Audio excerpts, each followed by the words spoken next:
ज्ञानाकार रूपी तत्वहित, देहविस्मृती रूपी तत्वहित, बंधनिवर्तक रूपी तत्वहित आणि स्वस्वरूपावस्थान रूपी तत्वहित असा 4 पद्धतीने हिताचा विचार केलेला दिसून येतो.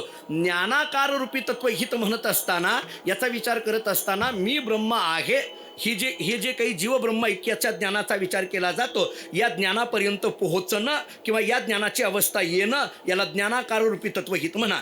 देह विस्मृती रूपी तत्वहिताचा जर विचार करायला गेलो तर देह नव्हे मी हे सरे ही जी तुकोबारांची भाषा आहे, किंवा देहभाव हरपला तुझं पाहता विठ्ठला, किंवा देवा आता ऐसा करी उपकार देहाचा विसर पाडीमज, या दृष्टीने जर देहाच्या संबंधाने आपल्याकडे विचार होत असेल तर याला देह विस्मृती रूपी तत्वहित असं म्हणा.